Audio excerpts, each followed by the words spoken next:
Bonsoir, bienvenue dans RSC spécial Dakar. J'espère que vous allez bien, que vous avez passé une bonne journée. Anto, ça va? Ça va, tout va bien, on a passé une bonne journée, on s'est pas trop perdu, le cap a été là, c'est bon, parfait. Tu n'as pas jardiné? Non, je n'ai pas jardiné, pas C'est aujourd'hui, mais il s'est passé quand même des choses. Ah ouais, c'est clair qu'il s'est passé beaucoup de choses. Je le mettais dans le titre de cette émission qui arrive avec évidemment des mauvaises surprises. On espère que ça pourra aller mieux pour la position de Sébastien Loeb. On va en parler tout de suite. On ligue Voilà. direct. Directement. Ça s'est mal passé pour Sébastien Loeb. Ouais, pas évident. On reviendra dessus, bien évidemment.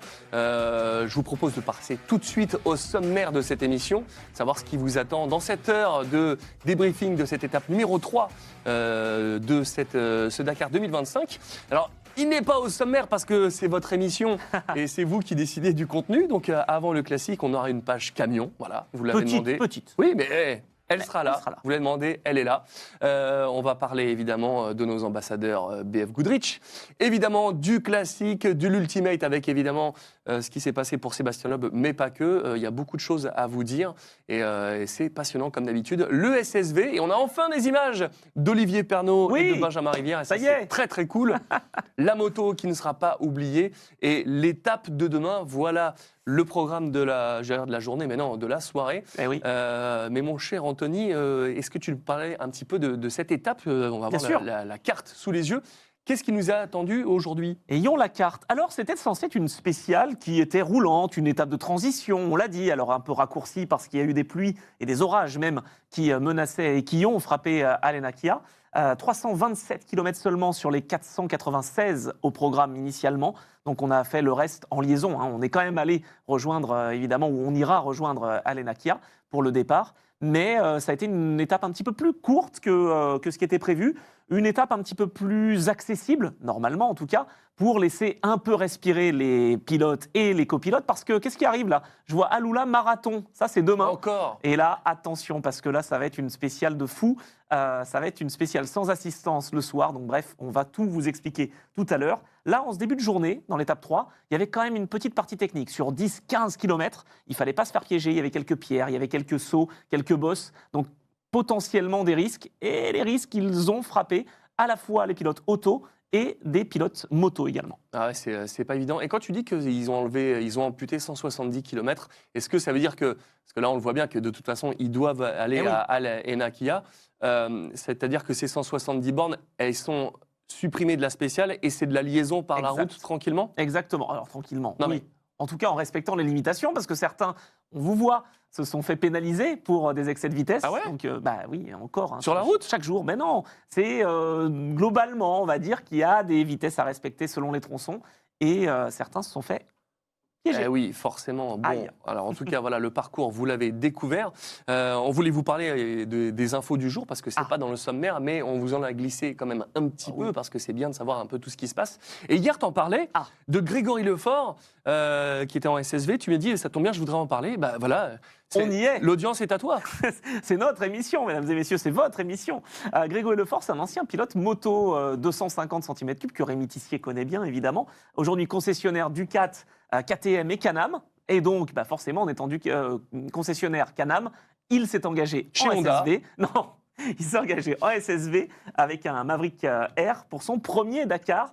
Et il a fait 19e du prologue, 16e de l'ES1, 10e de la chrono, 8e de l'ES3. Mais où s'arrêtera-t-il? Franchement, il est bien placé au classement. On le voit dans le général et on aura l'occasion de le retrouver d'ailleurs dans le classement SSV. Vraiment très très solide. Bravo Grégory Lefort. Ouais, c'est très cool. En tout cas, on voit que il y a des bonnes surprises comme ça, comme on en parlait sur l'Outsider hier en Ultimate qui a fait la différence. Et ça fait plaisir de voir que ça avance bien. Une légende, alors je ne sais pas si légende, entre guillemets, mais en tout cas, légende du Dakar que j'ai toujours connue. Si, Pilote, si. Tu vois, C'est vrai. une légende parmi les légendes. C'est bon. Il roulait chez Yamaha. Ouais. Il est passé team manager chez Sherco. C'est David Casteux de retour au Dakar après 9 ans d'absence. Mais ça veut dire quoi? C'est-à-dire qu'il reroule? Ouais, Non. il est avec une Husqvarna cette fois, il passe Husky. Voilà, rien ne va plus, mesdames et messieurs. David Casteux, il a 50 ans et il voulait se faire plaisir pour son 50e anniversaire, 14e participation au Dakar, c'est fou. Il a été 2e au Dakar Moto en 2007. Mais oui. Donc ça remonte déjà, mais bon, en tout cas, il est là, il est présent. Et même, il est grand-père maintenant. C'est à 50 ans, et c'est jeune grand-père. mais un grand-père qui est vraiment audacieux, qui aime les grandes étendues évidemment. Alors c'est pas lui physiquement sur la moto, mais on voulait illustrer évidemment avec des images de motards, parce que David Casteau, c'est un super pilote. Il avait terminé, donc on le disait, deuxième en 2007 du Dakar. Il a fait entre 2003 et 2013 plein de participations et plein de belles positions. Là, il est 45e du général en Rallye 2. Il est engagé dans la deuxième catégorie moto. Voilà, il n'était pas avec les fous furieux du Rallye GP, mais en Rallye 2. Donc il est là, il est présent et toujours dans la course. C'est cool, mais c'est vrai qu'il a bien bossé. Hein. C'est lui qui a amené Sherco au Dakar et c'était pas une chose facile parce que c'était pour le Team Usine, mais ça reste Team Usine limite privée tellement c'est une petite structure, Sherco. On va en reparler tout à l'heure de Sherco. Eh oui, voilà. Mais c'est grâce à lui que tout ça est arrivé, Sherco, et qu'on en reparle tout à l'heure parce que voilà, il a mis les premières bases. Je crois que c'était en 2020 ou 2021 qu'il a amené Sherco sur le Dakar. Il a réamené Sherco. Mais en tout cas, dans les années récentes, évidemment. Tu fais bien de me reprendre.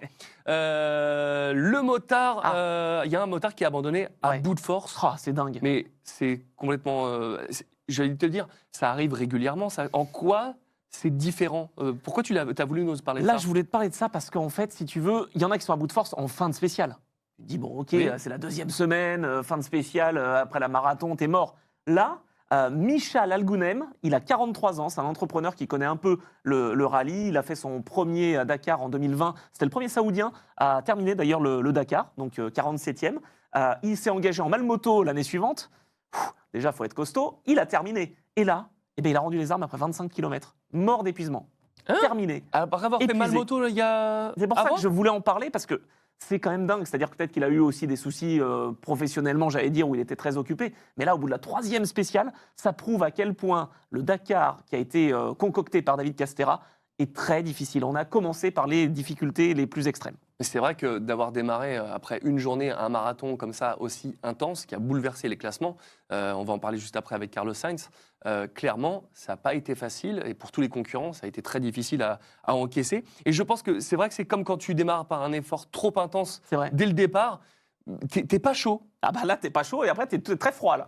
Mais est-ce que c'était pas, le mot est un peu fort, une erreur d'avoir pas fait une montée en puissance, de faire on, off, enfin, non. Je ne suis pas d'accord. Voilà, ça y est. Voilà, mesdames et messieurs, on n'est pas d'accord. Enfin, non, je trouve que c'est bien au contraire parce que ça change. D'habitude, c'est justement une montée en puissance. On arrive tranquillement sur la deuxième semaine. On est un petit peu épuisé. Et là, on arrive aux 48 heures chrono. On a l'étape marathon, etc. Non, là, au moins, on est directement dans le dur et on voit les écarts sont creusés. Et on a déjà eu des surprises. Mais on ne sait jamais si c'est un Dakar facile, un Dakar difficile. Des fois, c'est compliqué, impossible. Oui. Et des fois... un peu trop facile, entre guillemets. Mais bon, il y a quand même toujours des problèmes mécaniques ou des choses comme ça. Ouais, on verra. Dites-nous si ça vous plaît, ce Dakar, ce tracé, jusqu'à maintenant, tel qu'il a été fait, si c'est pas trop difficile, parce qu'on le voit là, l'abandon de Michal Algunem. Directement après la troisième étape, c'est vrai que ça paraît fou. C'est fou, hein. Après 20 bornes. Et quand on se dit que le mec a fait Malmoto et qu'il a terminé Malmoto, on se dit, ok, respect, toi tu sais faire. J'en parlais juste avant, c'est officiellement terminé pour Carlos Sainz. Bon, c'est pas une énorme surprise, mais pourquoi hier c'était déjà terminé? Pourquoi aujourd'hui c'est officiellement terminé? Parce qu'en fait, on a eu plus d'informations sur la façon de vérifier en fait les problématiques de ces arceaux justement qu'on aperçoit. En fait, c'est un arceau simplement qui était endommagé, donc il y avait une fissure sur cet arceau et donc Carlos Sainz a dû officiellement abandonner, jeter l'éponge. C'est aussi pour les retardataires qui n'auraient pas suivi tous les lives évidemment avec nous et BF Goodrich, mais c'est vrai que Carlos Sainz, c'est quand même un matador justement, et c'est une personne qui ne se laisse pas abattre. On l'a déjà vu hier, justement, il a continué de rouler, et ça s'est joué à un arceau simplement. C'est son 8e abandon en 19 participations. Il a un taux de réussite assez faible, on va dire, mais sur ces 19 participations, il a quand même 4 victoires. Donc bon, il s'est fait piéger, ça peut arriver, mais ça prouve aussi que ce Dakar, il a commencé assez difficilement. 4 victoires, c'est quand même pas rien, même s'il y a eu quelques abandons. Déjà, une victoire, c'est énorme. Oui, c'est vrai. Tu montres quand même que tu es un un matador, d'ailleurs c'est son surnom. C'est vrai. Juste 2 secondes parce que voilà, c'est Twitch, c'est comme ça. Koulos nous dit c'est quoi Malmoto? On en a parlé hier, mais je vais quand même te le dire à toi spécialement. Voilà. L'audience, toute l'émission s'arrête pour Tu toi, sais quoi? Koulos. Je pense qu'on va en reparler même là, soit cette semaine, soit la semaine prochaine, mais on va essayer de faire un petit point. C'est le classement original by Motul désormais. Mais oui, en tout cas, on en parlera. Voilà. évidemment. Je te laisse expliquer. Ben voilà, Malmoto, je vais aller très vite. En fait, c'est juste que tu fais le Dakar avec tes propres moyens. C'est-à-dire que tu n'as pas d'assistance et tu fais tout toi-même. Quand tu rentres le soir au bivouac, tu dois mécaniquer tout seul, et personne qui te fait la bouffe. Tu es vraiment en autonomie. Et donc, du coup, comme il te donne une malle tous les soirs directement au paddock, c'est pour ça qu'on appelle ça Malmoto. Voilà. Rapide, efficace. C'est comme ça que ceux qui suivent tous les jours Tout ne à se disent fait. pas, il peut avoir encore 20 minutes bon. là-dessus. Ce n'est pas le cas. Vous l'avez demandé, voilà, comme pour Koulos, c'est votre émission. Vous nous avez demandé des camions. On a appelé le graphiste à 3h du matin. J'ai fait, écoute Fabien, C'est il y a faux. les mecs, ils nous ont dit, on veut parler des camions. Tu te sors de ton lit, j'en ai rien à foutre, t'as la grippe. Tu nous sors, c'est pas vrai, tu nous sors une virgule, camion, pour qu'elle soit prête. Attention, camion. Mais c'est beau, on dirait qu'il a préparé ça avant. Bon, je sais, j'en fais des caisses. Mais bon. Des En malles. attendant, ouais. Mais c'est c'est votre émission. Vous vouliez qu'on vous parle des camions. On a réussi à avoir nos vidéos grâce à Bev Goodrich des camions. Tu voulais faire du coup un récap de tout ce qui s'est passé jusqu'à maintenant parce que c'est vrai que ça a beaucoup bougé. Et ma question maintenant, parce que j'ai vraiment pas la réponse.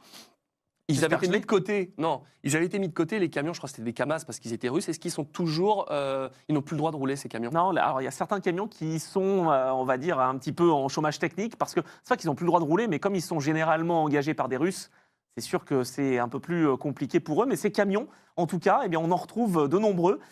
Et le meilleur camion, juste pour info quand même aujourd'hui, parce qu'on voit le gabarit un petit peu différent. Alors eux peuvent quand même franchir de grosses difficultés sans trop de problèmes. On voit le Tatra, là, notamment numéro 604, là, qui a parfaitement géré la situation. En fait, il termine à 19 minutes du vainqueur en ultimate. Le meilleur camion aujourd'hui. Voilà. Mais c'est rien. C'est des monstres, ces camions. C'est assez Et du coup, incroyable. pour ceux qui ne savent pas, parce qu'on a l'impression qu'ils sont pleins, mais en fait, c'est juste, je vais dire, c'est du BA13 hein, derrière le Oui, mais camion. t'as quand même des outils, évidemment. Ce que je veux dire par là, c'est que il y a rien à l'intérieur. Il y a un peu de matériel, mais c'est extrêmement puissant. C'est comme c'est un tracteur, comme on dit. Il y a rien derrière. Derrière, c'est pas une malle qui fait 8 tonnes, quoi. Parce qu'on pourrait se dire c'est énorme, mais en fait, non. Alors, c'est quand même gros, il y a quand même pas mal d'outils parce que justement, ces camions, on le On voit. le voit, c'est vide à l'intérieur. C'est forcément pour la performance, quoi. Eh oui, avec quand même des roues éventuellement, Oui. avec du matériel pour aider. Donc, les autos également, parce que ces camions, ils font la course, mais ils sont prêts aussi à s'arrêter 1 heure, 2 heures, 3 heures pour secourir peut-être un ou l'autre pilote auto. On l'a vu avec Nani Roma notamment, qui a été tracté par son camion d'assistance. Donc voilà, ils font la course, ces camions, mais ils sont aussi là pour aider finalement les concurrents en ultimate pour pouvoir bien les secourir. Question que je n'ai pas de néophyte, mais Ouais. est-ce que le classement camion s'est fait et après on reparle des images qu'on voit pour vraiment avoir les classements. Est-ce qu'ils ont fait un classement des camions après s'être dit, peut-être à l'époque de Thierry Sabine, en se disant on voit bien que vous vous tirez la bourre les camions alors qu'il n'y a pas de classement. Vous savez quoi, l'année prochaine on vous fait un classement. Ah non, dès 1979, C'est il y a eu vrai un classement. Ça a été un Français d'ailleurs, un trio français qui a gagné. Jean-François Dunag, Jean-Pierre Chapelle et François Beau. Ils se sont imposés dès la première année. Donc D'accord, les camions j'aurais étaient pensé là. ça. Mais c'est vrai que Et d'ailleurs, oui, pardon, non, dis-moi. vas-y. Les Français, ils se sont beaucoup illustrés aussi, pas forcément sur la victoire, mais on peut citer des pilotes du championnat de France camion, parce que j'ai l'habitude de commenter ces C'est vrai. courses aussi, cette discipline qui est magnifique. Donc on n'a pas de remorque sur les circuits, c'est pareil. On a le tracteur, comme tu disais, et puis on se fait des courses. Et il y avait l'année dernière Thomas Robineau. Cette année, il y a son cousin, Anthony Robineau, qui est là. On a eu Théo Calvet aussi. Fabien Calvet s'est longtemps occupé du Dakar et des compétitions camions. Donc voilà, c'est vrai que c'est toute une famille. C'est beau. Alors qui, du coup, a remporté cette étape numéro 3 Alors c'est Alès Lopreis qui a remporté l'étape 3 en battant le Lituanien Zala de 53 secondes. Donc c'est quand même Non mais c'est très des fous. serré. C'est des fous. C'est incroyable quand même. Hein. Et Vandenbrink, donc Mitchell, qui termine lui à 2 minutes 07. Le vainqueur de l'an passé, Maciek, a perdu un petit peu de temps. Il termine 4e, il perd 5 minutes 20. Et donc au classement général, en fait, il reste en tête, mais avec 3 minutes d'avance seulement maintenant sur Alès Lopreis, qui est le neveu de Karel. Je ne sais pas si vous êtes des spécialistes, mais Karel Lopreis, il a gagné 6 fois le Dakar en camion. Et son neveu, il est là, il est présent.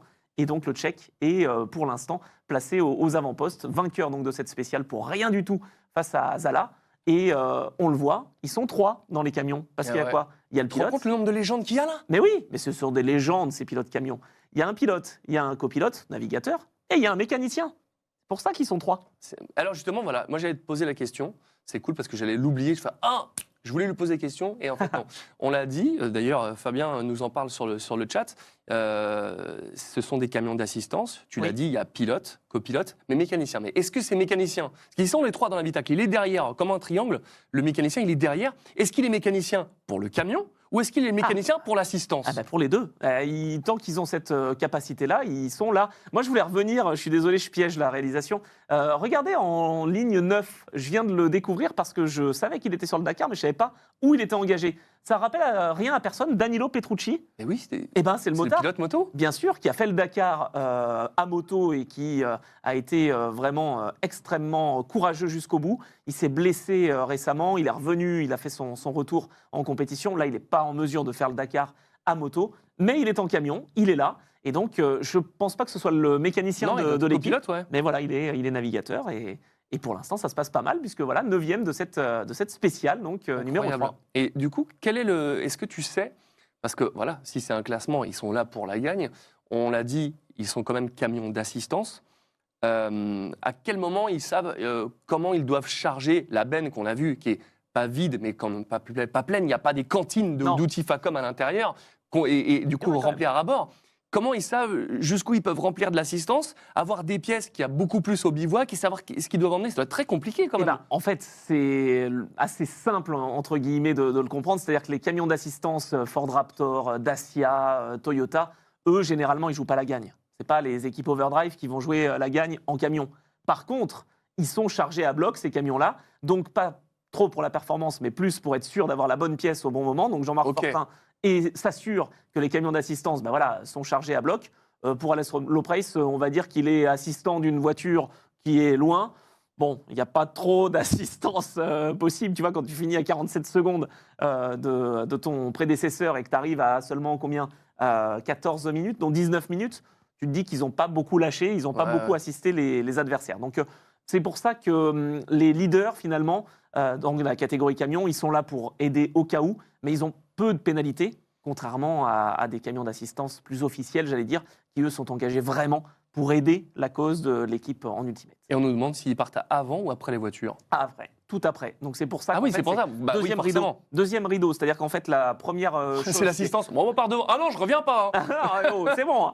Non, en fait, déjà c'est logique pour une question de poussière, une question de dangerosité. On fait d'abord partir les motos, ensuite les autos, ensuite les SSV, et puis donc les camions en fin de peloton. Et puis ceux qui se sont complètement ratés partent après. Donc c'est là où il faut pas se rater dans les étapes précédentes, parce que si tu pars derrière le camion, c'est compliqué. Et donc oui, je disais deuxième rideau parce que quand Sébastien Loeb a eu un problème lors de l'étape marathon, notamment, le 48 heures chrono, eh bien en fait, c'est d'abord Cristina Gutiérrez qui s'est arrêtée. Mais s'il avait eu besoin, il y aurait eu le camion ensuite. Il avait le droit. Il a le droit, mais il perd 1 heure, 2 heures, 3 heures.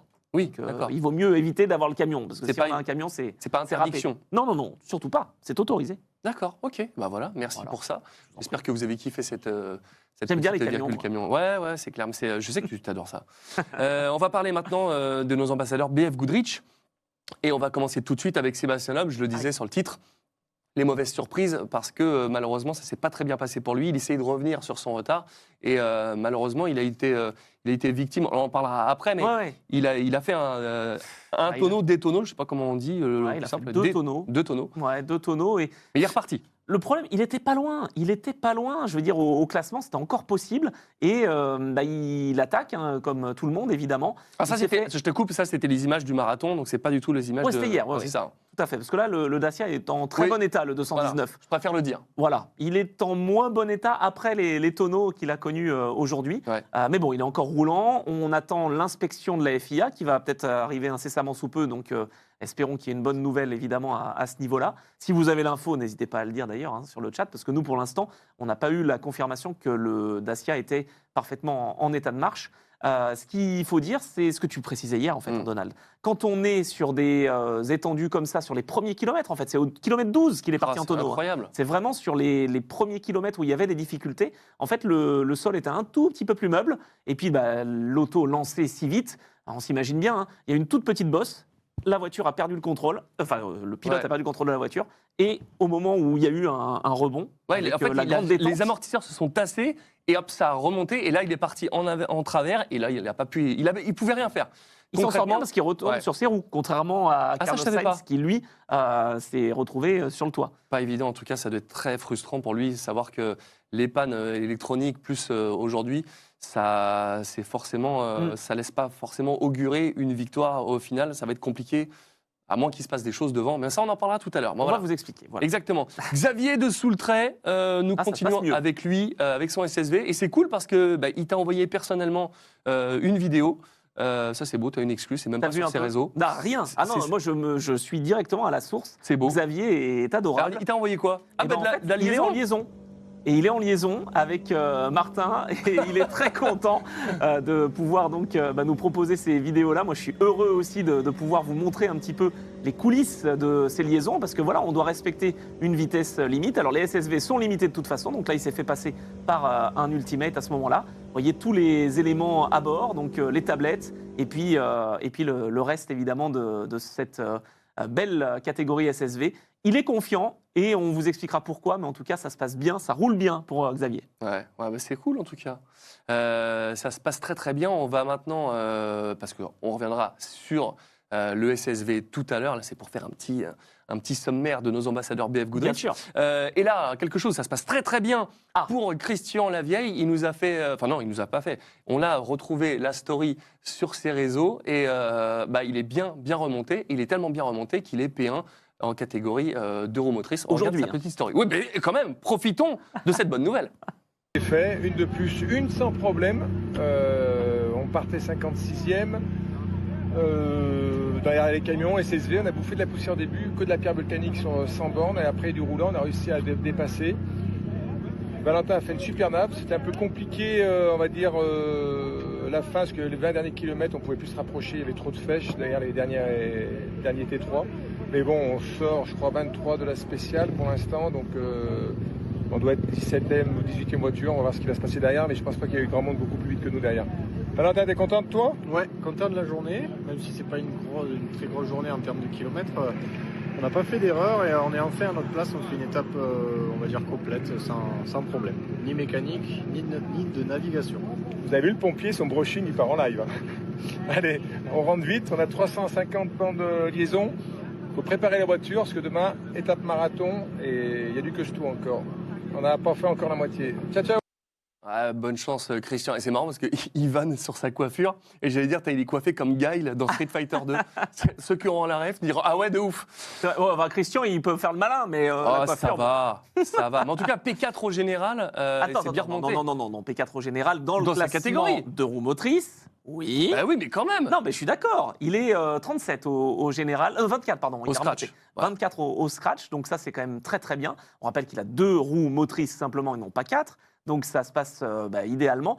Il a pu bénéficier aussi, et ça fait partie du Dakar, hein, évidemment, il faut perdre le moins de temps possible, mais quand on n'a pas le choix, on n'a pas le choix. Problème mécanique pour Simon Witz, qui était son adversaire principal, un ancien quadiste, on en a parlé hier et avant-hier, en fait il s'est arrêté, boîte cassée, et donc il a fallu réparer, il a perdu plus de 2 heures, et son Dakar, je pense, est terminé. Christian en a profité, il a certes perdu un petit peu de temps dans la grosse étape 48 heures chrono, mais il ne faut jamais rien lâcher dans le Dakar. Évidemment, ne jamais rien lâcher.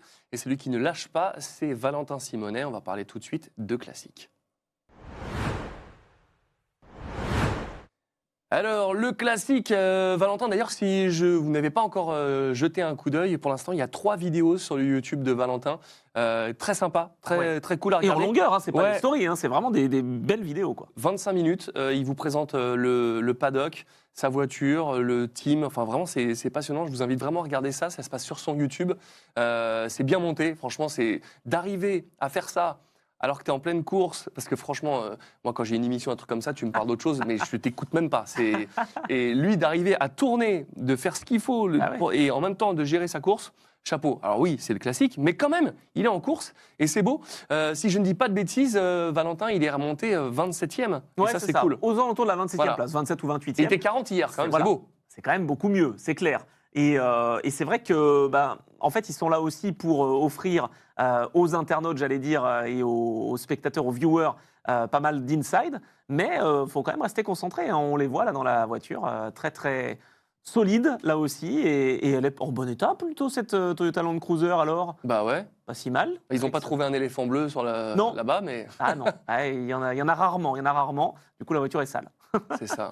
Mais par contre, ce qu'on a entendu de Christian, et donc là, ça va être pareil pour Valentin, il y a pas mal de liaisons. Donc, il ne faut pas traîner non plus, parce que il faut aller rejoindre justement le bivouac qui est placé un petit peu plus loin que ce qui était prévu initialement. Oui, forcément. En tout cas, on souhaite bonne chance à Valentin et on essaiera de retrouver des petits moments Bien sûr. de sa chaîne YouTube pour vous montrer un petit peu ce qu'il y a dedans, pour vous donner envie d'aller voir. Parce que voilà, ça fait plaisir de mettre en avant du bon contenu comme ça C'est clair. et qui fait une belle aventure. Parce que c'est assez rare quand même d'avoir des créateurs de contenu qui font une compétition comme ça, qui le font avec sérieux et qui en plus font du bon contenu. Donc voilà, on va essayer de le mettre en avant et de vous montrer ça demain. C'est là Vincent qui fait. Ah non, encore faire, du boulot. là, encore trouver un truc sur YouTube. T'inquiète pas, je vais t'aider, je vais la regarder les vidéos. Et toutes en intégralité. On va surtout retrouver les meilleurs moments de tout ça pour vous le montrer. On passe maintenant à l'Ultimate. Eh oui, Allez, c'est parti, Ultimate. Les temps forts de cette troisième étape, après le marathon dont on pensait avoir fait un énorme morceau de Oui. cette première partie de C'était le Dakar. cas, c'était le cas quand même. Mais finalement, il s'est passé beaucoup de choses et tu vas pouvoir nous faire un petit récap de cette troisième journée. Ben oui, parce que en fait, on se disait, il y a des portions techniques, c'est une spéciale qui va être de transition assez rapide, il n'y aura pas de problème, puisque normalement les pilotes le savent, il ne faut pas tout donner dès le début. Ben oui, mais même si on n'est pas sur un rythme surmotivé ou survolté, si je puis dire, eh ben on peut vite se faire piéger. Et c'est ce qui a été le cas, pas pour les pilotes Toyota, non, mais bien pour les pilotes Dacia et pour le pilote Dacia que l'on suivait en particulier, Sébastien Loeb. Il a eu une toute petite erreur mais de rien du tout, hein, vraiment. On l'a dit, la suspension qui s'est comprimée, ouais. tassée, et la voiture qui est partie en tonneau. On a des images, hein, je crois, de Sébastien Loeb, justement, qui, en fait, s'est stoppé au 12e kilomètre sur tonneau. Et puis, il s'est stoppé au 63e kilomètre pour réparer, en fait, Non, c'est-à-dire qu'il est reparti, ça Après, roulait. ouais. Mais il y a eu un élément, justement, de la suspension et un tirant, en fait, de direction qui s'est cassé. Donc là, on aperçoit, c'est pas Fabien Lurquin, c'est le copilote de Cristina Gutiérrez. Ah oui, du coup, elle Pas a vrai. encore aidé Gutiérrez. Voilà, Pablo Moreno s'est encore arrêté. Et ils ont donné, en fait, cette pièce que Sébastien Loeb et Fabien Lurquin n'avaient pas, pour des raisons à la fois de poids, même si c'est pas ça qui va coûter le plus lourd, j'allais dire, en poids, mais on essaie d'optimiser tout. Et donc, ils ne sont pas toutes les pièces. On parlait de ça en camion. Là, c'est pareil. Les équipages de pointe, Nasser Al-Attiyah, c'est pareil, n'emmènent pas toutes les pièces. Au contraire de Cristina Gutiérrez, qui, elle, a des pièces éventuelles pour pouvoir aider Sébastien. Et c'est ce qui s'est passé. Alors bon, il a perdu beaucoup de temps. Hein. Il a quand même perdu... il était à 18 minutes seulement ce matin. Il n'y avait pas non plus le feu au lac, comme on dit. Il n'y avait pas besoin non plus d'attaquer comme un damné. Maintenant, on le sait, les deux gros morceaux arrivent dans cette première semaine. La deuxième semaine, elle ne va pas être beaucoup plus facile, mais il n'y aura plus le 48 heures chrono, il n'y aura pas l'étape format marathon. Oui. Donc ça sera un tout petit peu plus simple. Ouais, ils vont entre guillemets. respirer un peu. Voilà. Et donc, Sébastien savait qu'il fallait qu'il revienne justement dans cette spéciale-là pour remonter au classement. Malheureusement, désormais, au lieu d'être à 18 minutes du leader, il est à 1h14. Ah oui, c'est plié. Okay. C'est pas sûr que ce soit plié encore. 1h14, on le sait. Enfin, il peut remonter, mais 1h14. Il peut peut-être prétendre au podium, pourquoi pas? Oui, mais évidemment. Mais en tout cas, pour la victoire, ça va être compliqué. 1h14, tu remontes pas. C'est pas facile. Ouais, franchement, 1h14, ça commence à chiffrer. Surtout que ses adversaires, eux, sont beaucoup mieux placés. C'est aussi ça, hein, ce Dakar édition 2025. On voit énormément de constructeurs qui sont engagés. La vitesse où il envoie là-dedans. Al-Attiyah, là, c'est incroyable hein, ce qu'il nous fait. En fait, il y a beaucoup de constructeurs engagés, donc il y a beaucoup, finalement, d'adversaires qui peuvent se mettre en travers du chemin. À l'époque, on rappelle quand même, il n'y a pas si longtemps que ça, une victoire, ça se jouait à 1 heure. Oui, on avait le vainqueur, fini, et derrière, on avait 1h20 le deuxième. On en parlait dans l'émission du 18 décembre. Le Dakar est devenu limite un sprint. Exact. C'est des sprints tous les jours, et on les voit, ils terminent à quelques secondes. Alors avant, oui, c'est terminé à plus d'1 heure. Il y aurait été, il y a 20 ans, je t'aurais dit oui, ça peut encore revenir, mais là, maintenant, on sait très bien que tu fais une erreur. c'est compliqué à revenir. Surtout que, je disais, donc voilà, il y a des Ford qui viennent d'arriver, donc ils sont un petit peu nouveaux, ils vont essuyer aussi un petit peu les plâtres, on va en parler tout à l'heure. Dacia, nouveau aussi. Et puis, par contre, il y a Toyota, et les Toyota, eh ben, ils sont en ordre de marche, j'allais dire. Et franchement, ça ne va pas être facile pour leurs adversaires. On va regarder quand même rapidement le classement de Sébastien Loeb, parce que Vincent nous a préparé quelque chose. Donc justement, on en profite. Donc 16e, 1h14. Il est entouré de certains pilotes qui, eux, ont perdu aussi beaucoup de temps. En fait, il est pas loin finalement, tu le vois, de Xavier de Soultray, qui, lui, avec le SSV, incroyable. n'a que 30 minutes finalement de retard sur Sébastien Loeb. Contre quelqu'un qui a eu des problèmes et un qui n'a pas eu de problème ou quasiment pas. Voilà, finalement, ça s'équilibre. Ouais, c'est complètement fou. C'est dommage, c'est vrai que j'avais vraiment bon espoir pour que ça revienne à une victoire pour Sébastien Loeb en Dakar. Il l'attend depuis tellement longtemps. Surtout que, il quand a même, vraiment ce talent, quoi. c'est sa 9e participation. Ouais. Le 9, c'est le numéro de Sébastien, évidemment, parce qu'il a 9 titres à son actif en championnat du monde. Donc on espérait pour lui aussi que ça soit le cas. Encore une fois, c'est pas fini. Mais il ne perd pas espoir, il reste optimiste. Il se dit que c'était une journée un petit peu de M, voilà. Mais Et c'est ça le pire, c'est que c'est pas sa faute, c'est que c'est un coup de pas de bol, quoi. c'est un coup de pas de bol. C'est-à-dire que voilà, tout le monde va vite dans ces endroits-là. Le problème, c'est qu'il était 10 cm trop large par rapport à ce qu'il aurait fallu faire. Mais enfin bon, comment le savoir et comment anticiper? Et donc, il s'est retrouvé en difficulté. Ouais, c'est clair. En tout cas, c'est vrai que c'est pas... Je suis vraiment peiné pour lui parce que j'avais vraiment envie, tu vois, comme Adrien Van Beveren, qui a terminé 3 fois 4e et qu'à chaque fois, il n'arrivait pas à aller chercher Ouais, c'est vrai. cette victoire. Pour Loeb, j'ai pas envie que... Enfin, je sais qu'il va continuer, c'est quelqu'un qui a mais il envie lâchera de pas. gagner. Il ne lâchera pas tant qu'il ne l'aura pas fait, mais ça aurait pu être l'année et c'est dommage. Eh oui, mais quand on veut absolument quelque chose, des fois, ça se refuse un peu à soi. Donc, à voir. Mais il a quand même déjà pas mal de podiums. Mais il lui manque cette fameuse victoire.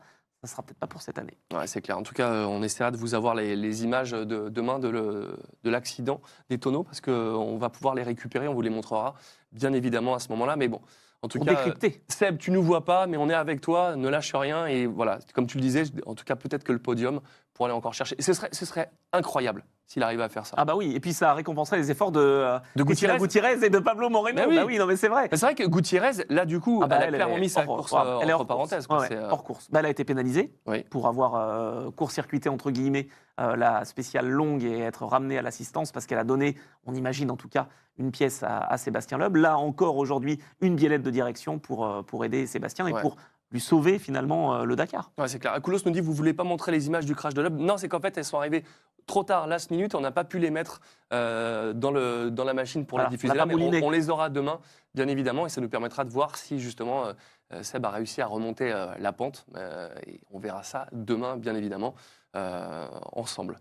Maintenant qu'on a fait le point sur les mésaventures de Sébastien Loeb, on va parler de ce qui s'est passé sur les meilleurs pilotes. Un point historique. Et oui, pour les outsiders, est-ce que c'est un autre outsider qui a réussi à mais s'imposer? mais il a marqué l'histoire surtout. Je vous en parle depuis le début de ce Dakar. Je parle des petits jeunes. On parlait de Quintero, 22 ans, qui avait remporté une spéciale en début de ce Dakar. Et bien là, aujourd'hui, c'est un jeune Sud-Africain, Saoud Varyawa, qui a enfin réussi donc à s'illustrer parfaitement. Regardez hier où il était. Varyawa, il est... Oui, c'est lui qui a tapé avec De C'est Villiers. lui, oui, Mais c'est comment son idole. L'idole de Varyawa, c'est De Villiers. Hier, ils se sont retrouvés à se scratcher ensemble. Ben oui, incompréhension. Et il est là, Saoud Varyawa, et il a marqué l'histoire à 19 ans. C'est le record de précocité d'une victoire en catégorie reine, en voiture, en ultimate. 19 ans. Il a amélioré donc, en l'espace de 2 jours, la barre qui était déjà la priorité et la propriété de cette Quintero. C'est incroyable, c'est vrai que Quintero. Et c'est fou parce que les pilotes qui arrivent au Dakar sont de plus en plus jeunes. Avant, c'était que des vieux briscards. C'est clair. Et là, maintenant, on a des pilotes qui ont 18, 19 ans, comme celui dont je parlais en SSV. Il avait, je crois, 17 ans. Exact. Ça a vraiment changé. D'où le côté Mais sprint, ça a vraiment changé le C'est un Dakar. petit peu comme sur toutes les disciplines, j'allais dire, parce que même en endurance, aux 24 heures du Mans et dans d'autres courses mythiques, eh ben en fait, on se rend compte que de plus en plus, les jeunes savent qu'il y a une possibilité de faire carrière, alors ils y vont. Ils essayent plus de faire une carrière en rallye. Voilà, il y a le Rallye Raid, il y a un championnat du monde W2RC, et donc on y va. On peut avoir des contrats professionnels avec des marques comme Toyota, Bah oui. comme Ford ou Dacia. Donc voilà, on en profite. Et puis avec son copilote, François Casalet, je veux le citer encore une fois, ancien navigateur de Christina Gutiérrez ou de Guillaume de Mévius. Et ben voilà, on retrouve Variavois en première position. Et bravo, parce que les Sud-Africains, décidément, ils se font une place au soleil. Ah bah, c'est vrai qu'entre les Saoudiens et les Sudafricains, on les voit, ça performe. Justement, Nasser Al-Attiyah, qui est le champion W2RC en titre. Exact. P6 Eh oui. sur l'étape ou P6 au général? Non, Ah non, P6 de l'étape. j'ai eu peur. Ah oui, non. Il a fait une bonne opération. Ça a été le premier à rejoindre l'arrivée, donc il a fait une spéciale très correcte avec Édouard Boulanger. Il a fait la bonne opération, clairement, Ouais. parce que même s'il fait 6e de cette spéciale, en fait, il a repris du temps à ses principaux adversaires. Al-Rajhi, Lategan, Ekstrom, ils sont derrière lui. Donc ça, c'est positif. Il est 2e du classement général, Al-Attiyah. 2e derrière qui? Derrière Henk Lategan, encore lui leader, encore lui. Oui, avec son Toyota numéro 211, il est de retour sur le Dakar. Il avait été absent l'année dernière. Lategan, il nous fait un festival. 4e dans l'ES3 après une navigation un petit peu plus compliquée. Il creuse l'écart donc sur ses plus proches poursuivants. Il avait 4 minutes d'avance sur Al-Rajhi. Et bien maintenant, il en a 7 minutes, mais sur Al-Attiyah. Parce que pour Al-Rajhi, il y a eu de la perte de temps. Ah, il a perdu du temps? Qu'est-ce qui Ah s'est oui. passé pour Al-Rajhi? Et il a perdu 11 minutes sur Al-Attiyah. Je l'ai Il a dit perdu hier. 7 minutes Je sur l'ai dit Lategan. hier. Alors bon, parce qu'il y avait un petit peu de navigation plus difficile que ce qui était prévu. Et même s'il connaît le terrain, je le disais Mais il n'est pas justement. régulier, Al-Rajhi. En tant que Saoudien, il est censé bien connaître. Mais voyez, les endroits où on a des pierres, les volcaniques, etc., c'est très très compliqué. Il faut rester sur la trace, il ne faut pas se perdre. Il y avait vraiment un enjeu de navigation aujourd'hui. Et on n'aurait pas imaginé à ce point-là que cette étape raccourcie puisse coûter si cher finalement. Il retombe du podium, Al-Rajhi. Il était 2e derrière à Lategan. Eh bien maintenant, il est 4e du général à 11 minutes 45 derrière un certain Mathias Ekström. Tu verras qu'il finira P5. Non, mais je le respecte, il a beaucoup de talent, mais il n'arrive pas à être régulier, c'est toujours en dents de scie. Et sur le Dakar, si tu n'es pas régulier, ça paye, mais dans le mauvais sens. Ouais, c'est vrai. Al-Attiyah arrive à garder Ah, il est ça. toujours là. On en parlait vraiment hier avant de démarrer l'émission. Pour ça, Nasser Al-Attiyah, il n'est pas meilleur que les autres, mais C'est la il force sent- tranquille. Il sent les trucs. Et il est régulier, et à la fin, ça fait un classement qui tient bien. Mais à tel point que dans les interviews d'après-course, etc., il est toujours très serein. Voilà, il répond aux questions, il a le sourire. Ah oui, short stage, ouais, ok. Et Clairement. on est là et on est présent, quoi. Ouais. On parle un petit peu de Ford, on a parlé de Sainz qui a abandonné, mais Ekstrom a fini en P7 quand même à 3 minutes 49, c'est pas rien. C'est pas rien. Et donc, il prend la 3e place du classement général. Je viens de le signaler, de le nommer justement, le Suédois. Et ben, en fait, c'est un des seuls espoirs de chez Ford. J'évacue pas encore pour l'instant Mitch Guthrie, mais c'est vraiment Mathias Ekström qui pourrait faire déjà son meilleur résultat au Dakar, parce qu'il roule depuis 2021, si je dis pas de bêtises. Il a 4 victoires de spécial, et surtout, il a terminé 9e comme meilleur résultat, parce qu'il a toujours aidé ses petits camarades. Là, c'est peut-être enfin son moment, puisqu'il n'y a plus Nani Roma, il n'y a plus Carlos Sainz, c'est lui le leader désormais de chez Ford. Évidemment, et tu parlais de Guthrie, il est quand même à 23 minutes 40.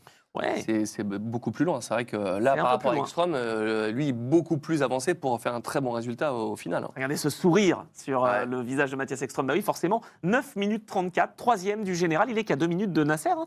C'est pas si loin que ça. Donc, franchement, on sait qu'il a déjà été plusieurs fois champion du monde. Est-ce qu'il pourrait gagner le Dakar? Il est vraiment très, très rapide sur toutes les surfaces, Mathias Ekström. Moi, je suis bluffé par ce pilote, encore une fois. Et là, j'ai carrément envie de changer le titre de Twitch. Mais là, on n'est plus sur les mauvaises surprises, mais sur les bonnes surprises. Et vous le savez, hein, je m'en cache pas, je vous en parle tous les jours, mais Gerlin Chicherit et Mathieu Baumel, c'est pas la même voiture, mais en tout cas, des bonnes nouvelles pour eux, avec déjà une 2e position sur l'étape pour Gerlin. Mais oui, Il finit à 33 secondes. mais à rien du tout. Il aurait pu gagner cette fameuse spéciale depuis C'est dommage. Depuis 2 jours, là, on en parle depuis 2 ou 3 jours. Ça fait depuis 2021 que Mini ne s'est pas illustré donc, sur une spéciale au Dakar. Là, il est 2e à rien du tout avec Alex Vinok. Il y a vraiment eu un sacré coup pour Mini, que ce soit pour Gerlin ou pour Guillaume de Mévius. Ils ont fait une 2e partie de spéciale remarquable. Ils ont réussi à reprendre du temps, là où les autres en ont perdu et où ils se sont un petit peu justement égarés. C'est le cas de Al-Radji. Eh bien là, pour Guerlain Chichery, il est 12e du général. C'est pas si loin, 48 Il est minutes. 12. Oui, il est 12e. Ah, c'est bien. Hein. Franchement, à 48 minutes, oui, c'est peut-être beaucoup, mais 48 minutes, en une étape marathon, par exemple, s'il n'a pas la guigne comme il l'a eu dans le 48 heures chrono, ça peut le faire. Ça Non, peut mais le faire. de toute façon, on le sait, les 24, le Dakar, c'est la même chose. Tu finis, c'est une victoire. Tu finis Ouais. top 10, c'est royal. Tu peux pas être déçu. Enfin, Non, c'est vrai. évidemment, Bah, quand, si. quand tu vas, si, oui, quand tu vas chercher le titre, mais terminer un top 10 dans un Dakar, évidemment, si tu vas chercher la victoire, mais si les autres ne peuvent pas être déçus, c'est tout ce que je lui souhaite à Guerlain, c'est de faire un top 10. Il en a le talent et l'envie, et je serais très content pour lui si ça pouvait se faire avec les mésaventures qu'il a pu avoir toutes les années précédentes, à changer de clair. constructeur. Et là, il est bien. Je suis content de voir que ça marche bien pour Mini, surtout avec une Confidence. journée comme hier. Ben oui, exactement. Bah, hier, c'était très compliqué. Et là, pour lui, comme pour Guillaume Domévius, qui, par contre, est très loin au classement en général, et ben en fait, ça a bien performé. Là, on revoit Oula. son ensablement. Ouais, ça, c'était il y a C'était 2 jours. Hier ou avant-hier? Ah, Non, je sais avant-hier. plus. Ouais, Ouais. avant-hier, quand il a perdu beaucoup de temps. C'était assez compliqué à vivre, malheureusement. Mais j'allais dire pour Mini, en fait, on a donc les 2 pilotes qu'on suit évidemment attentivement, mais il y en a un qui fait pas trop de bruit. Il s'appelle Joao Ferreira et il est avec la 3e Mini. Il Ah. a fait le 5e temps Ah, je savais pas. de cette journée et c'est un champion au Portugal notamment. Il est 9e du général à 32 minutes. Attention, on ne sait jamais. Ça, c'est énorme. C'est énorme. J'ai tellement envie de voir le classement général, mais on le verra à la fin. C'est tellement Alors, j'ai on envie va de le voir passer du bientôt. temps Là. dessus. Ouais. Mais on va vous parler des Toyota. Ah bah, et tu sais quoi, on peut le mettre le classement Ouais, général. mettons-le et après on parlera des Toyota. Ça va bien embêter Arthur, Non, la et Real. pourquoi est-ce Voilà. qu'on parle des Toyota? Regarde ça. Alors, 1, ça c'est la spéciale. Donc là, Oui. 1, 5, 6, non, même 4, 5, 6. Non, ils sont partout les Toyota. C'est incroyable. Toyota Gazoo, tiens, 10e pour cette Quintero. Overdrive, 11e. Quand on voit Overdrive Racing, quand on voit Toyota Gazoo Racing, tout ça c'est des Toyota. Hein. Ils sont combien dans le top 15? Il n'y a que des Toyota C'est quasiment. clair. Ils sont là. Tu peux nous mettre le général? Ah bah alors le général c'est facile. Il y a 5 Toyota dans le top 10 au général. Regarde ça. La Ah, c'est Tegane le général, d'accord. en tête. Overdrive, Yazid Al-Radji, 4e. 5e, Lucas Morales. 6e, Toby Price. Il est encore une fois exceptionnel et il fait vraiment le boulot. 10e place pour Quintero. 11e pour Jacopini. Et 13e pour Manayama. Donc voilà, pour l'instant, c'est un quasi carton Ouais. plein, j'allais dire. P12 pour Guerlain. Sébastien Loeb, 16e, on le voit, il est là. Ouais, c'est. Ah, il c'est a- loin hein, pour les Dacia. Il y a une Dacia évidemment qui reste aux avant-postes. Hein, c'est la C'est légende fou. Nasser Al-Attiyah. L'avance qu'il a, la Tegane, sur un Nasser Al-Attiyah, avoir 7 minutes d'avance après 4 jours de compétition. C'est son retour. Hein. Oui, non, mais Il c'est. n'était pas là l'année dernière. Oui, donc, mais c'est quand même très impressionnant. Et pour Nasser, il a toujours été habitué à avoir de l'avance et à être loin devant. Quand il y avait la bataille Peter-Nasser Al-Attiyah, ils étaient devant et ils se disaient il faut justement Eh oui. avoir la régularité pour pouvoir tenir. Et Nasser, là, il est dans une position où, OK, la régularité, mais là, il a 7 minutes à aller chercher. Peut-être qu'il peut se passer un incident de course pour la Tegane, mais il doit moins se rendre que d'habitude. Il peut se passer aussi autre chose. Regarde, tiens, il y a temps, écart et pénalité. Il a pris 6 minutes pour excès de vitesse quand même, Nasser. Sinon, il sera à 1 minute. Hein, Ah, mais c'est avec pour la Tegane. ça Bah, c'est pour ça. Ah oui, ça fait partie Oui, du mais, jeu. oui, mais je comprends La maintenant. Tegane a été très fort, il a été solide, il n'a pas pris de pénalité.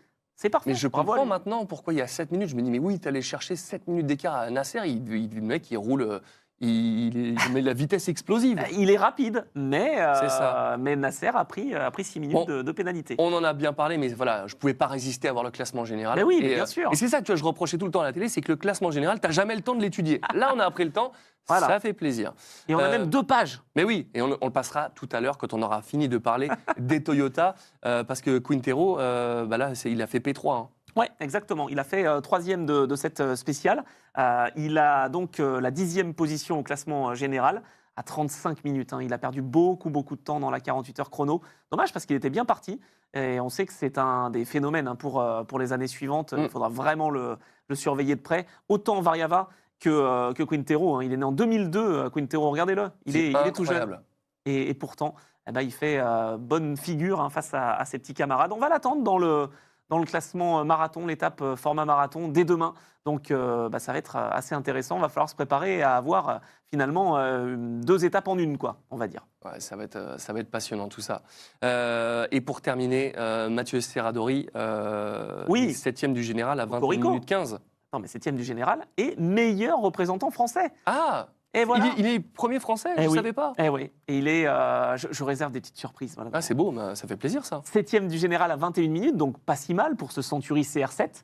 Il est le premier français au général, à une petite dizaine de minutes du podium. Donc pour l'instant, rien n'est joué. Et il était ravi, ainsi que Loïc Minaudier évidemment, de pouvoir terminer cette spéciale, de pouvoir s'être fait plaisir également et de montrer les couleurs de ce Century. C'est ça, exactement. Je ne sais pas pourquoi on me dit sanglier depuis tout à l'heure sur le Ouais. chat. Je ne sais pas. Il y a dû y avoir une private joke sur Dis-moi pourquoi est-ce que tu l'appelles C'est pas sanglier en avec permanence Kaamelott, non? Je ne sais pas. Je ne sais pas s'il y a un rapport avec le Dakar ou si tu te tapes un délire tout seul. Je ne sais pas. Explique-nous. C'est ton émission. Ouais, je dirais que c'est un rapport avec Kaamelott. mais je suis pas sûr. Possible. Le classement général, la deuxième partie, on n'a pas regardé. Non, mais on va le faire tout de suite. Bah justement, voilà. Alors, Parce qu'on veut étudier. oui, Donc Yazid Al-Rajil, ça c'est pour la spéciale, hein, on Ouais, est ouais. d'accord. on passe directement au général. Voilà, le général, la première page, elle est là. Voilà. La deuxième, elle va arriver bientôt, dans un instant, mesdames et messieurs. 3, 2, non, ça va C'est pas. ça, Si, c'est oui. Et là, on voit qu'il y a 1-0. plus de rookies. Eh oui, forcément. Mais enfin, ce qu'on voit surtout, c'est que là, ce classement général, donc il y a à la fois Ah oui, les il y a autos les SSV. et les SSV, évidemment. Et on se rend compte qu'en fait, il y a 19 autos Ultimate. Et puis ensuite, eh ben, ils sont là, nos SSV, avec notamment Xavier de Soultray, qui fait vraiment une très, très belle Attends, performance. Il n'y a que 19 voitures en Ultimate. Non, il y en a beaucoup plus. Mais je parle des SSV qui les sont meilleurs. dans le classement. Ouais, Ah oui, je suis bête. Non, mais bien évidemment. Ah oui, putain, c'est fou quand Bon, même. enfin, mine de rien, Xavier de Soultray arrive eh à oui. P20 avec un SSV qui rupte à 120. Ben voilà. Je veux dire, Martin Prokop, il est 25 avec un Ford. Tu as même des camions maintenant qui sont dans le match avec Alès Lopreis, le leader, enfin le deuxième pardon, de la catégorie camion derrière Magic. Ils sont 27 et 28e. Non mais quand même, il faut se rendre compte. Au général, ils ont que 2 heures de retard hein, finalement. C'est pas énorme. Hein. Ils s'arrêtent pas beaucoup pour faire d'assistance. Hein. Non, mais c'est complètement fou de voir que tu arrives à faire P20 avec un SSV. C'est là que tu te rends compte de la régularité Ah bah oui. et le talent qu'a Xavier de Soultray pour arriver à se mettre dans les classements Ultimate avec un SSV. Mais c'est lunaire. Il faut vraiment se rendre compte de la performance que c'est. C'est clair, ben, on va s'en rendre compte puisqu'on va en parler. Et ben voilà, bon, la transition, elle est toute trouvée. On va partir bien évidemment sur les SSV. On a parlé de Xavier, mais Chaleco Lopez, il a fait P1. Et ben voilà, avec son Can-Am, ça y est, ils reviennent. Alors pas au général, hein, je vous rassure, si vous êtes évidemment plutôt supporter des Français et de notre équipage, Évidemment. justement, Xavier de Soultray, Martin Bonnet, mais on aime bien la bataille aussi, hein, évidemment. Mais là, Chaleco Lopez, ben en fait, c'est sa première victoire d'étape sur ce Dakar, évidemment, en SSV. On rappelle, là, on nous a mis des petites images de voitures d'Ultimate, mais on va avoir des SSV dans un instant. Chaleco Lopez, en fait, il a perdu 2h40 dans l'étape 48 heures chrono. Donc, il est out. Il est remonté, là, grâce à cette victoire aujourd'hui. Mais il est à 2h45 de Xavier de Soultray. Autant dire que c'est terminé. Hein. Ouais, là, je pense que Sauf Xavier... problème, il faut rester, encore une fois, comme tu dis, vigilant, régulier et ne pas commettre d'erreurs, ne pas avoir une malchance non plus. Xavier de Soultray, très bon travail face à cet homme notamment. Hein. Cet homme, Brock Eger et Max Eddy, c'est un tout jeune Américain. Et force est de constater que pour son premier Dakar, il fait quand même de très très belles choses parce que aujourd'hui, il signe le 3e chrono juste derrière Xavier de Soultray. Il est toujours 2e du classement général à 5 minutes 39 donc de son Donc ça veut dire qu'on a équipier. 2 Polaris versus un Can-Am en 3e position. Exactement. Ah ouais, c'est la guerre. Donc c'est la guerre. Et attends, on avait même un autre Polaris normalement, parce que là on voit Ah oui, français. ces images. Bah oui, on a Xavier avec ce Polaris de l'équipe Sébastien Le Brassing. Et Florent Vessade. Et on avait Florent Vessade, sauf que Florent et Nicolas, ils ne se sont pas présentés au départ de la spéciale. Quoi? Non. Donc terminé. Comment ça? Eh ben, je ne sais pas Abandon ce qui s'est passé au niveau du point 85 dans la liaison. Problème mécanique. Ils ne se sont pas présentés au départ. Donc si... Ah oui, en liaison. Ouais, en liaison, ils ont eu un On n'en problème. sait pas plus? Non. Bah, en tout cas, je n'ai pas eu plus d'infos malheureusement à leur sujet. Ah mince. On va dire que chez Sébastien Le Brassing, ils ne nous donnent pas toutes les infos non plus tout de suite, Bah, mais on forcément, espère en avoir, évidemment, on compte sur eux.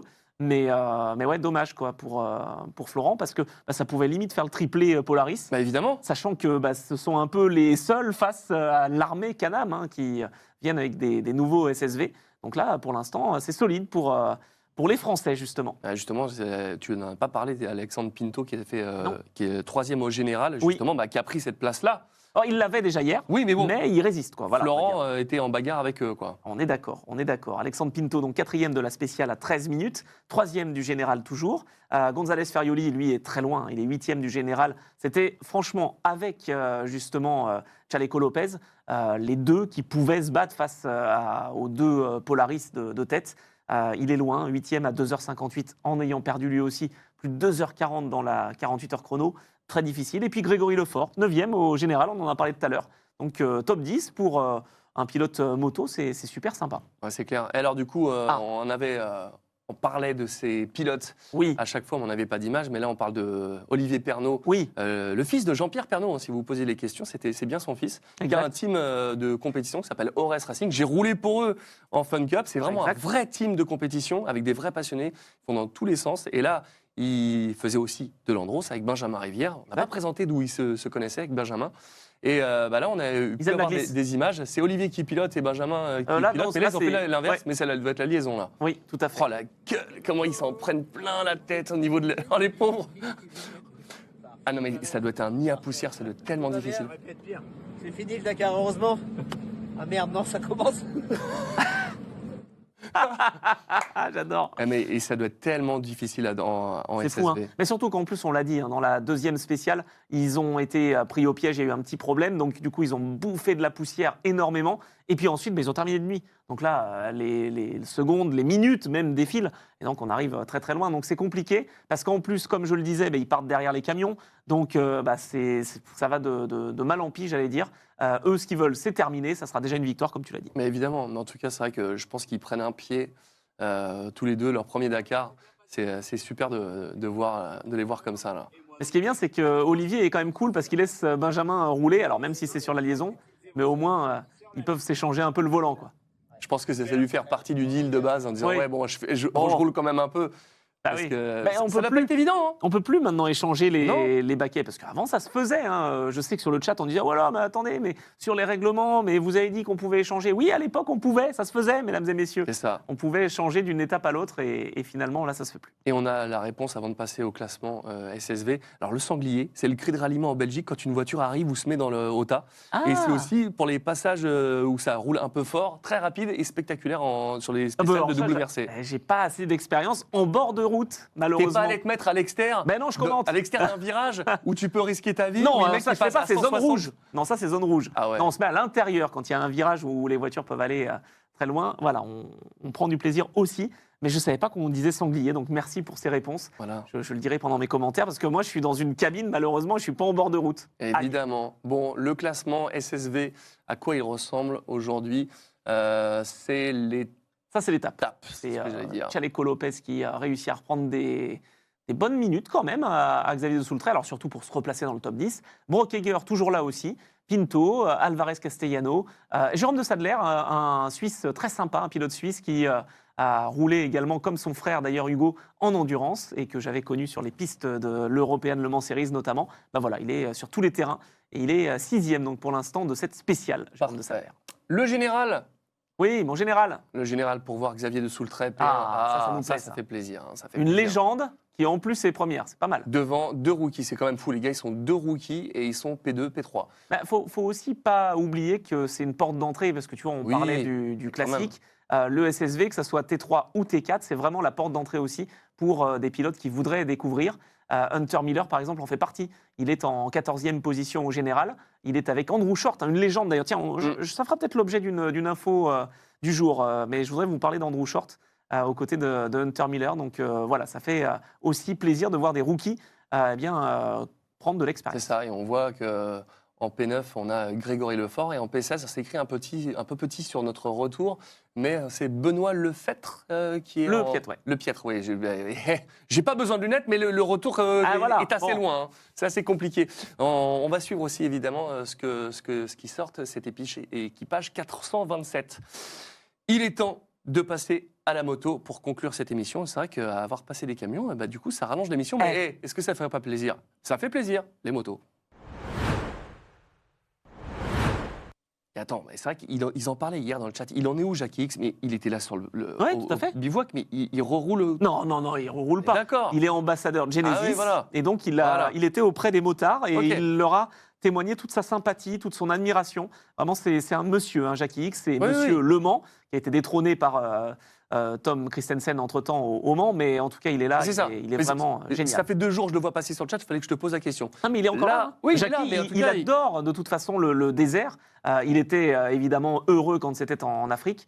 Il l'a fait à plusieurs reprises, il a gagné en 83.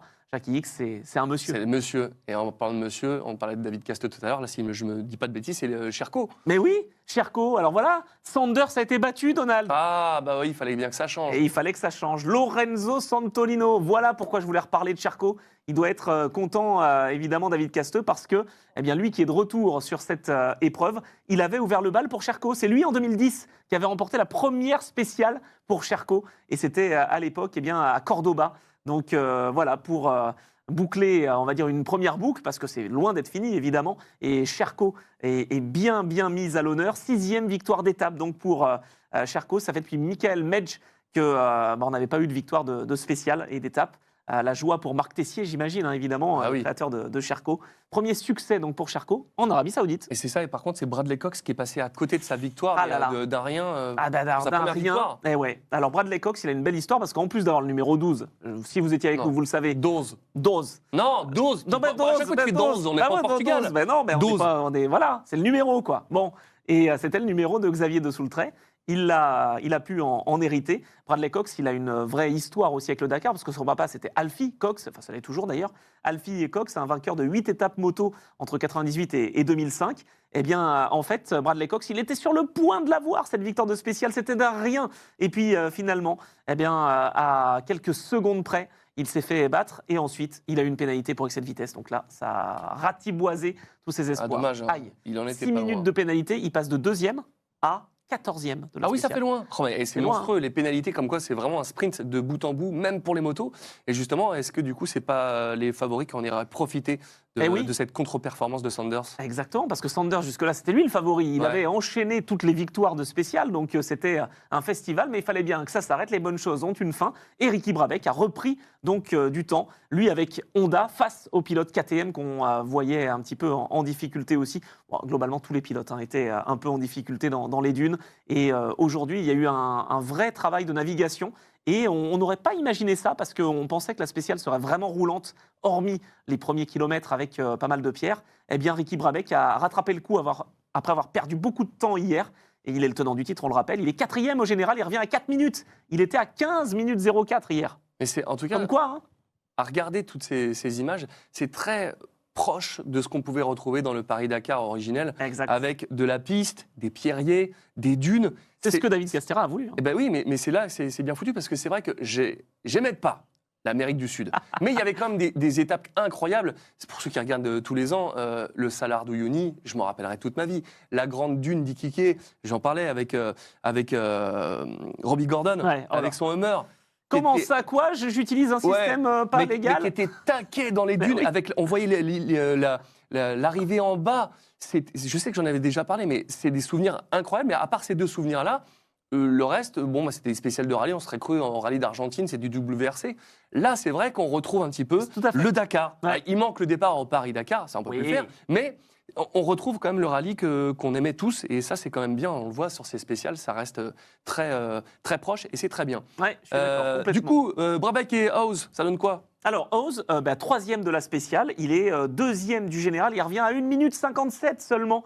Il a trouvé la bonne trace en premier. Donc en fait, il était dans le groupe, et puis hop là, il a chanté le groupe, il s'est retrouvé avec des bonifs, il a pris 2 minutes 48 de bonification. On n'est pas à vélo, mais c'est pareil, en ouvrant, on a une petite récompense et une compensation, 1 seconde par kilomètre quand on mène.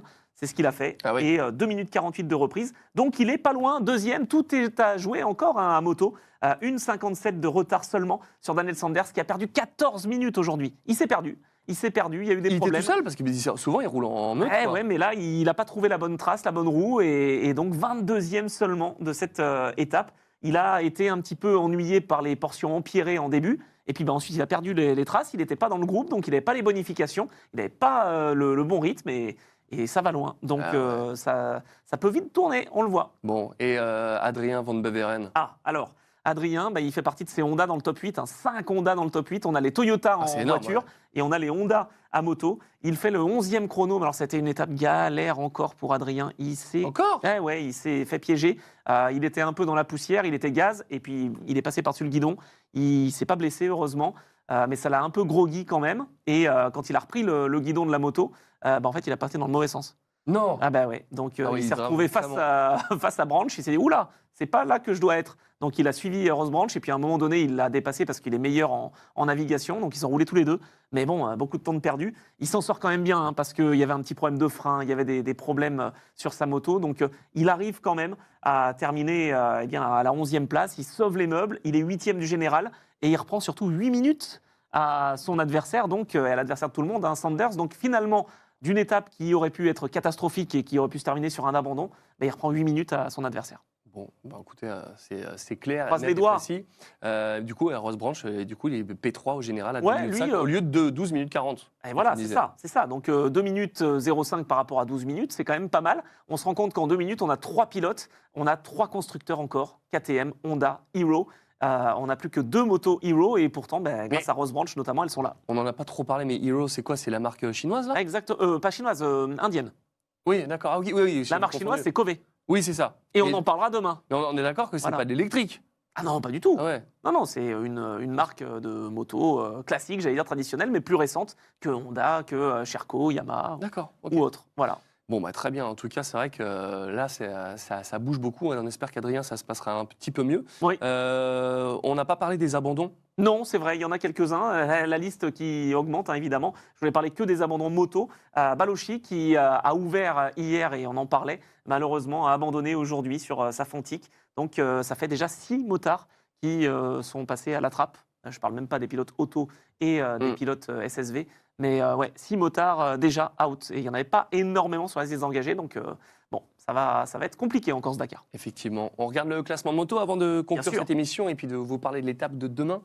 Là, du coup, on est sur l'étape. Oui, Sherco qui gagne. Oui. Sur Cocorico. Incroyable. À Nîmes, on est en train de sabrer le champagne. Oui, parce qu'on dirait Sherco, c'est espagnol, mais non, c'est français. Oui, alors c'est un pilote espagnol, mais c'est français, Voilà. Sherco. Et donc, belle victoire d'étape, la 6e victoire d'étape de Sherco dans l'histoire du Dakar. Et donc, au général, c'est toujours Daniel Sanders avec sa KTM qui est en tête avec moins de 2 minutes d'avance sur Skyler Hose et un tout petit peu plus de 2 minutes sur Ross Branch. C'est fou parce que Benavides et Quintanilla, ils sont pas là cette année.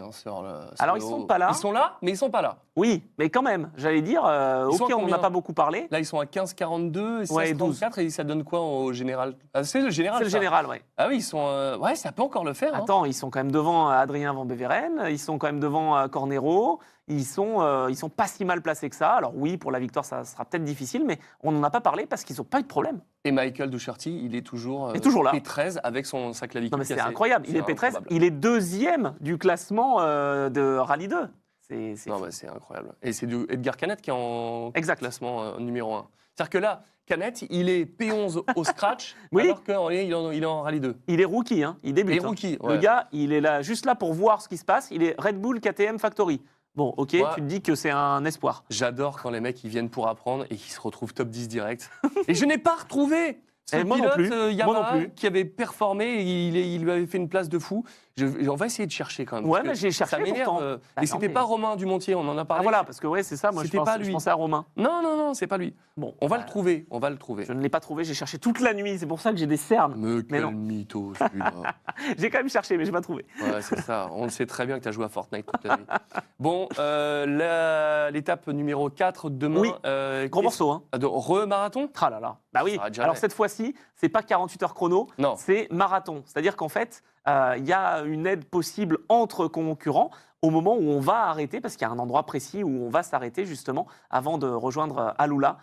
C'est là le vrai temps fort, j'allais dire, de ce Dakar 2025. Encore un temps fort, parce qu'il y avait quand même déjà la 48 heures chrono. Donc l'étape marathon, elle fait 843 km de spécial, 1079 en tout avec les liaisons. Donc pour l'instant, on s'arrête à Alula, et puis on va repartir ensuite pour la deuxième partie de ce marathon jusqu'à Haile pour l'étape de repos. Voilà, ils vont tous être motivés pour aller à l'étape de repos. Hein. Moi, ce que j'aimerais, c'est que pour Sébastien Loeb, il arrive, vu double étape technique, Oui. il arrive à remonter pour ne pas ronger son frein à l'étape de repos, parce que Eh oui. pour lui donner de l'espoir pour la deuxième semaine. Parce Ah bah que là- s'il ne refait pas son retard sur cette double étape marathon, là, ça va être compliqué. Ouais, Déjà on que ça est le d'accord. sera. Non, mais il faut éviter tous les soucis possibles, ramener la voiture en un seul morceau, s'éviter surtout à Alula pour l'étape marathon, justement, enfin la pause, j'allais dire, au milieu de la spéciale, éviter de travailler sur la voiture, de se fatiguer encore. Voilà, être tout simplement en bon état pour la deuxième semaine et pour repartir depuis Haile pour arriver à Shobayata. Ouais, en tout cas, quand ça va arriver à Lula, ce sera une autre paire de manches, effectivement. C'est quelle année le pilote que tu cherches, Donarino? Je ne sais plus, c'était il y a 2-3 ans. Mais je ne saurais pas le dire. Je vais chercher moi aussi. Hein. Lucas Alphand, non, c'est pas Lucas Non, Alphand. non, vraiment, c'est un jeune. Et il était rookie. Et Yamaha l'avait poussé tellement, il était tellement bon privé qu'il le soutenait de fou. Et je crois qu'il a même pris la place de Van Beveren après. Ah bah quand oui. il était parti chez Honda, c'était lui qui avait pris. Ah, c'est ça. possible. C'était le pilote qui est arrivé. Attention, après on va y arriver. Ouais, c'est le pilote qui a pris la place de Beveren après avoir été gros privé et après avoir impressionné tout le monde. On va peut-être l'avoir comme ça. On va y arriver. On verra Au demain. bout de 2 semaines, on va y arriver. Oui, j'espère bien. En tout cas, l'étape marathon, ouais, je pense que ça va être un gros morceau. Et puis, ceux qui auront des problèmes pourront compter quand même soit sur l'assistance du camion, soit sur l'aide entre les équipes. Il n'y a pas d'assistance officielle, il n'y a pas de bivouac et il n'y a pas de mécanicien, mais on peut quand même travailler sur les autos. Ouais, en tout cas, on va suivre ça de près avant d'arriver dans cette étape marathon. Merci de nous avoir suivis. Ben oui, On va se retrouver demain, même endroit, même heure, pour débriefer ce Dakar qui est passionnant. J'espère que vous kiffez, vous aussi. Adrien, on y croit? ouais, Adrien Van Beveren, on y croit. Allez, on y croit. Anthony, repose-toi bien. Ne joue Ouais. pas trop à Fortnite, Non. même si tu fais beaucoup de top 1. On compte sur toi pour être en forme demain pour nous débriefer le Dakar. Ça tombe bien, on est là pour ça. Merci à Baby Goodrich, comme d'habitude. Et on se retrouve demain. Et comme dirait Gérard Rolls, vive le Dakar. Ciao.